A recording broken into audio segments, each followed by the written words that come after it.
Just a second. Good morning, folks. Welcome to today's second episode of Spilling Tea. I'm your host, Tiffany Daniels. And yes, we're going back to that horrible world known as the JRC. But before we do, the usual disclaimers. And yes, folks, I was able again to resist the urge to look at my Twitter TL before I got on. Miracle. All right, so before we get into it, I want to talk a little bit just to kind of prep you for the bunch of bullshit we're getting ready to read. He's getting ready to talk about emergency manual restraint and program manual restraint. First off, if you have programmed manual restraint as a part of your policy, especially if the patient's not doing anything fucking wrong, you're batshit and should be banned from ever having anything to do with children. Just putting it out there. This is about the bizarre behavioral rehearsal lessons, where they will, if a student's not having that behavior or is having it extremely rarely, instead of celebrating the fact that it's brought down to a minimum to the point where the student is able to function, oh no. If you have it once in a while, you still must be convinced that it's wrong, even if the kid obviously knows it's wrong, which is why it has been brought down to a bare minimum. No, we can't celebrate that fact. No, we're going to have the bizarre-ass behavior rehearsal lessons where we will deliberately trigger a so-called targeted behavior so that the kid can then be punished for it so that they can realize that it's wrong and then replace it with a neurotypical behavior. If you think it sounds batshit, that's because it is. Obviously, if it's been brought down to a minimum, the kid already knows it's not okay. The kid is already obviously working on that behavior. And instead of celebrating that success, that they've brought it down to the bare minimum, the JRC wants to just continue the punishment. Oh, but we do celebrate their milestones. What they mean by that, folks, is that they give them neurotypical rewards. But we've already been over that subject. I could write books on this fucking place and how fucked up it is. Literal books. Like, I don't think the series would ever be finished within my lifetime level. Okay? Alright, so now to the disclaimers. In the description box, folks, you're going to find a link to the article that the Judge Rotenberg Educational Center doesn't want you to read. It is written by NeuroClastic, a small non-for-profit started by Autistics for Autistics, wherein they interviewed and surveyed over 900 ABA professionals in regards to the JRC's quote-unquote behavior modification program. Matter of fact, the JRC doesn't want you to read this article so much, they have threatened NeuroClastic with a defamation lawsuit if they did not remove it from the website. NeuroClastic has refused, so you know the drill. Please read that article and share on all your social media. We also have linked in NeuroClastic's public statement in regards to the defamation lawsuit threat, as well as a link to their GoFundMe. We are crowdfunding, folks, in case the JRC has the balls to see through with their threat.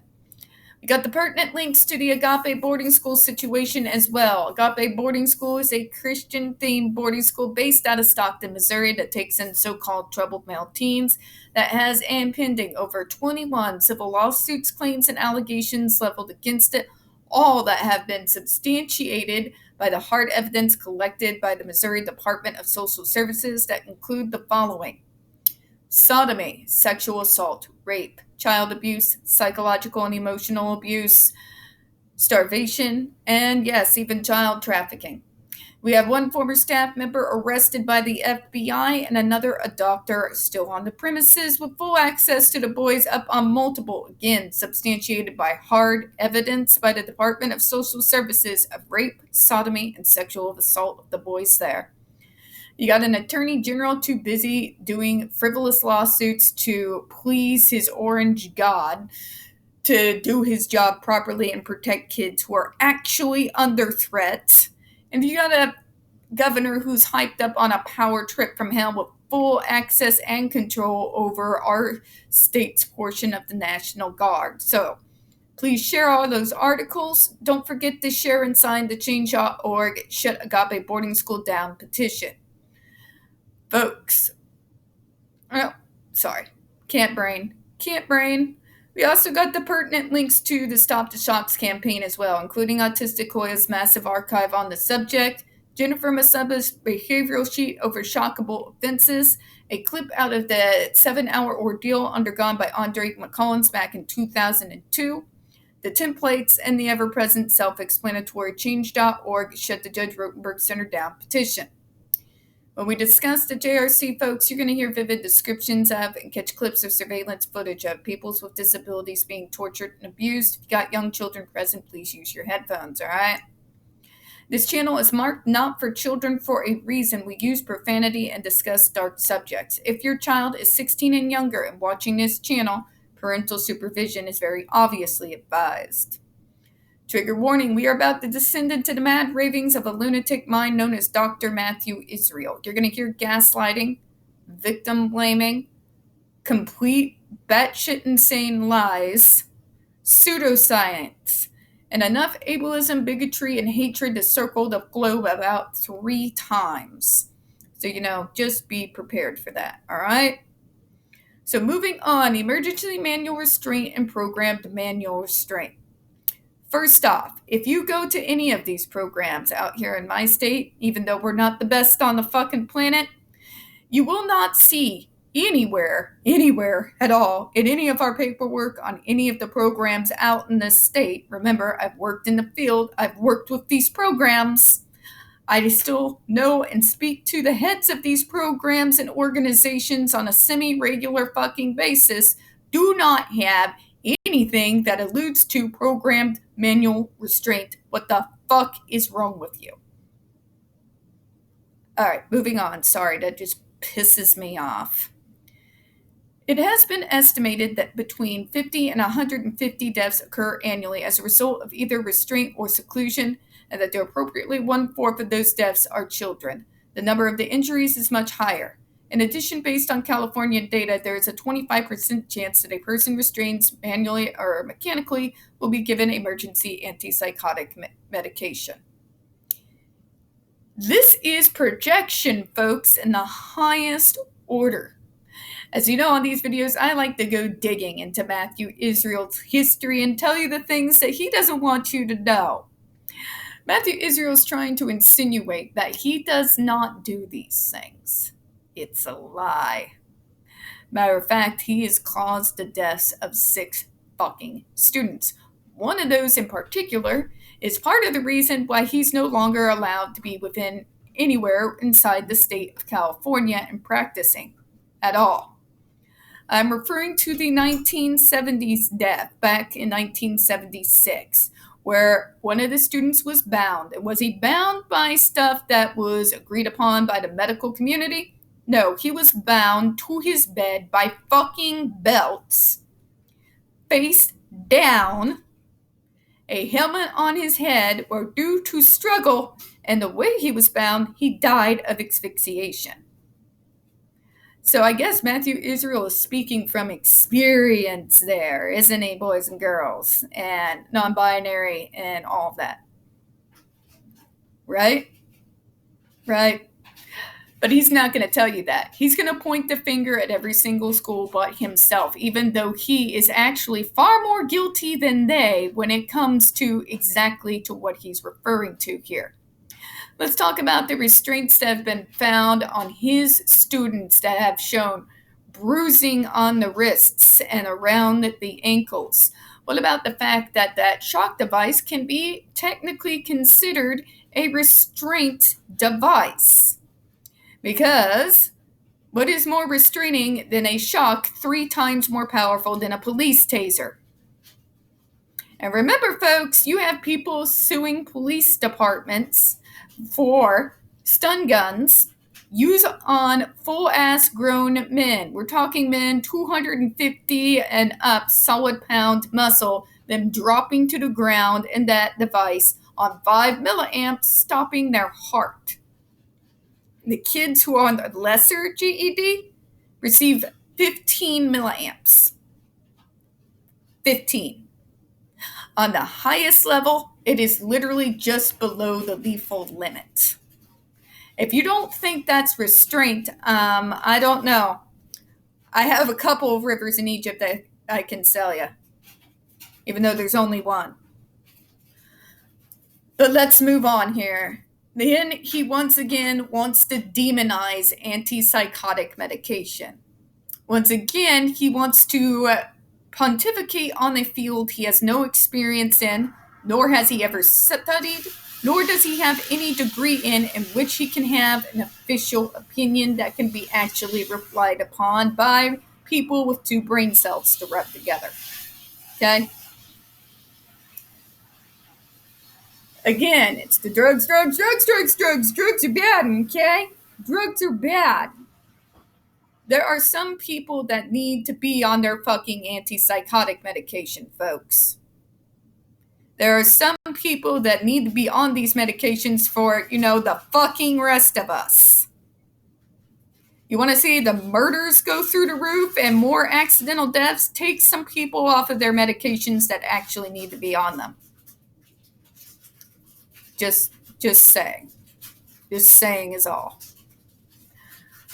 Programmed, planned manual restraint. For example, putting the student into a basket hold and maintaining the hold for a period of time is an aversive that is commonly employed by the positive-only program. Its use is not objected to by the anti-aversive advocates. Lie, lie, lie, lie. As a person who has worked in this field, and remember, folks, it has been admitted by this man and his acolytes that they have no idea what positive reinforcement even is. That is a lie. In the positive behavioral reinforcement program, there is no such fucking thing as programmed manual restraint. There is no one in these programs who are just going to, out of fucking nowhere, for no reason at all, restrain a student or a patient until they hold still. That is an out-and-out fucking outrageous lie. That is bullshit, folks, and it's bad for you. The only time these programs do any kind of manual restraint at all is like what I alluded to in my last video, where they're in the situation like the man in Mount Vernon throwing a TV out the window and my mom had to suddenly turn into a fucking linebacker. Okay?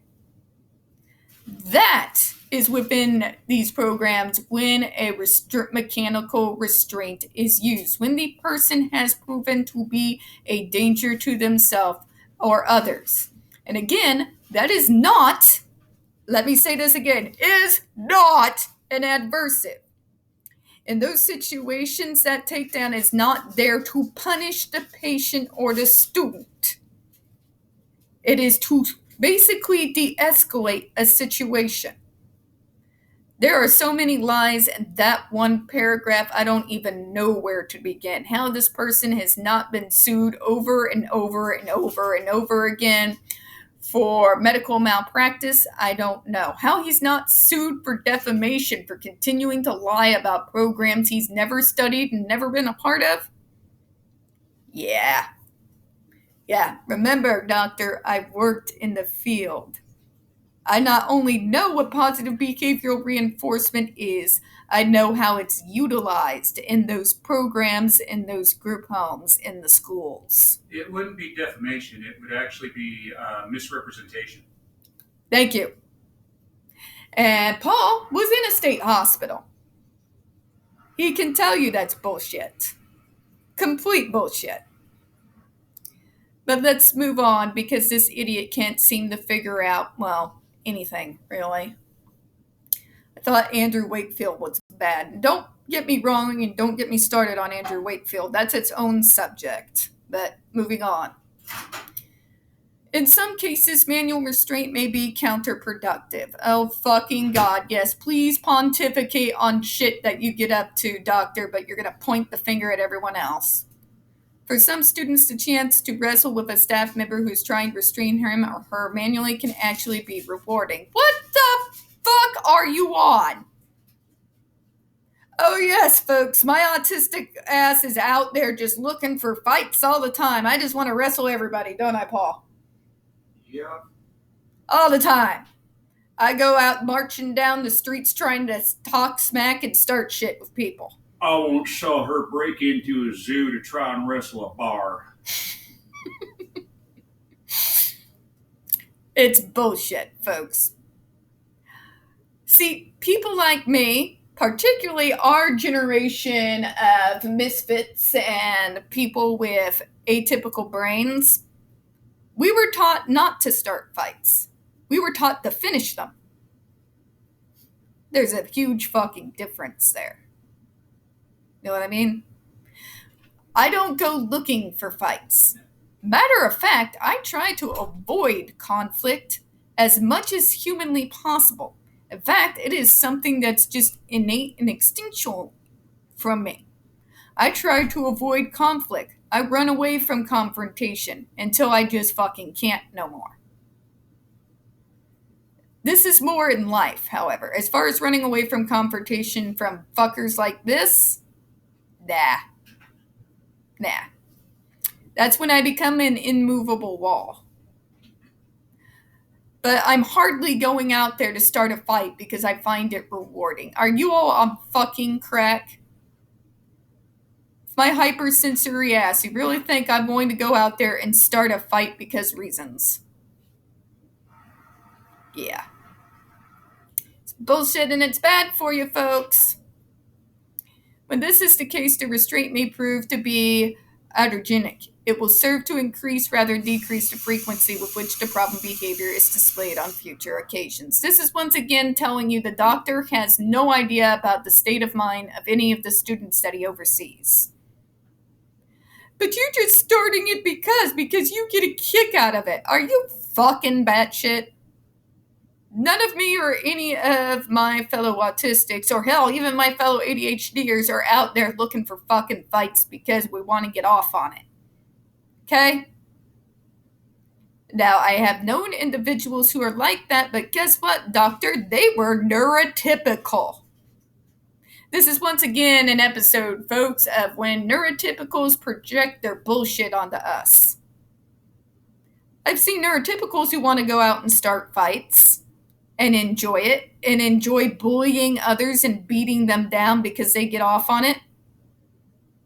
But people like us, on the other hand, not so much.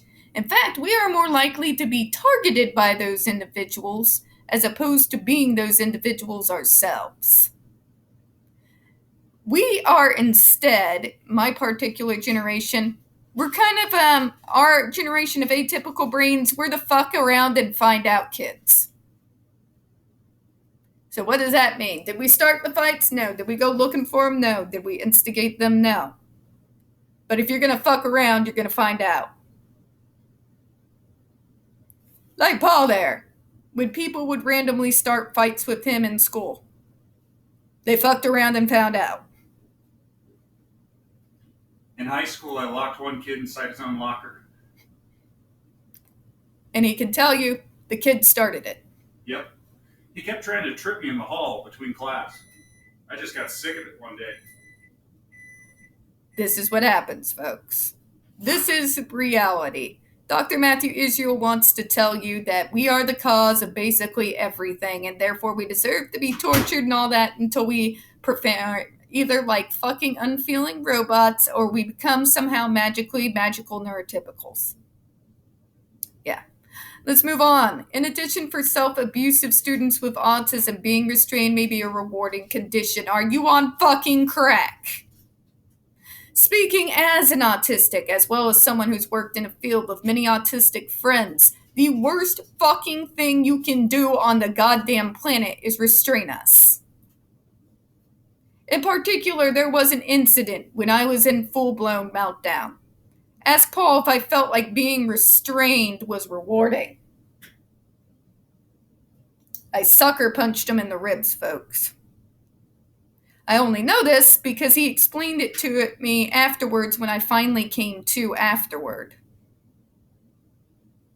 Nowadays, he just corrals me in the living room, throws chocolate in my general direction when it looks like I'm getting ready to go off, and maintains a safe 3 to 6 feet distance from me. No, we do not find restraint to be rewarding. Okay? We, in fact, are more than likely to be even more enraged and become more violent when we are restrained, as opposed to being corralled in a room where all sharp objects have been removed from us. Okay? That's just batshit. Okay? My mother, for fuck's sake, who worked at a hospital for years doing that kind of more physical work, can tell you. But don't you find it rewarding? I don't. There is no kind of kick I get out of having been restrained when I'm in one of my more violent meltdowns, folks. It, in fact, makes the meltdown worse, makes it last longer, and I will fight the person. If you are a person in the middle of meltdown and you've been taught how to fight, in particular how to punch and kick to where it hurts and look for sensitive areas, that's a very dangerous individual, folks. Well, and I will openly admit there have been a couple times in my life where I have had to be physically restrained in a medical environment, but they always had the courtesy to sedate me before they restrained me. Exactly. And Paul, did you ever find it rewarding to be constrained and restrained? No. Not in the slightest. I remember joking to hospital staff once that I had T-Rex arms while I was trying to eat while I was still wearing my restraints. Yeah, because he tried to get up and eat one of the nurses. In his defense, however, folks, he was on an interesting cocktail of drugs. One of his many stints in the hospital. Drugs that the hospital had put me on, no less. Just saying. We don't go looking for it. That is the justifications that people like Dr. Israel use in order to have license to treat us as less than fucking human. Now, I've talked with several parents on the particular subjects of meltdown and how violent they can get. My advice has always been to them, the worst fucking thing you can do, unless you are able to Hulk out, is restrain us. Because at our worst in meltdown, where adrenaline is running, we are at our peak strength. Peak strength means we will hurt you badly. Because we are now on top of being in meltdown, now in fight or flight response on top of it. The best thing to do is, and I've done a video on this, notice the signs when we're about ready to get into meltdown. Act then. Throw a blanket in our general direction. Throw something sensory friendly and then maintain a safe distance. A simple, quick, overwhelming distraction during those times can work more wonders than you know. Flip on a movie that you know that they're interested in, no matter what state of mind they are. Music. Yep. Metal. When I said metal saves my life, it actually does, folks. So classical always worked better for me. Yet you weren't as angry as I was as a kid, which is fucking saying something. When that is the case, such students will act in ways to cause students or parents to restrain them. The restraint will apply will strengthen rather than weaken the problematic behavior. Again, these people are on crack. You want to know why it strengthens the behavior, folks? Can I tell you something Dr. Matthew Israel won't tell you? Let me tell you why. It's going to strengthen the problematic behavior because it's adding trauma on top of it. Okay? Trauma, which causes PTSD.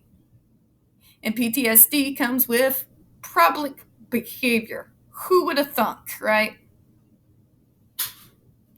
Yeah. This doctor wants you to believe that some of us want to be restrained It'll actually make the behaviors worse. Doctor, shut the fuck up. Let's kind of wrap all of this up here, okay? I kind of went a little longer on this video than I had intended to. This doctor wants you to believe that sometimes us autistics, we go looking to be restrained. It is batshit, folks, though we are not. Matter of fact, we have a movement that's called End Restraint and Seclusion. Now, doctor, why would we do that? Why would we start a movement like that if we actually go out and seek it? Doesn't make sense, does it? None of this makes sense, does it? If a person needs to be increasingly restrained, the first thought to your mind should not be, well, they're just wanting it to happen. Your first thought should be, okay, why is it increasing? What is triggering the behavior? Not assuming that you fucking know why, but actually go digging. This is right, real.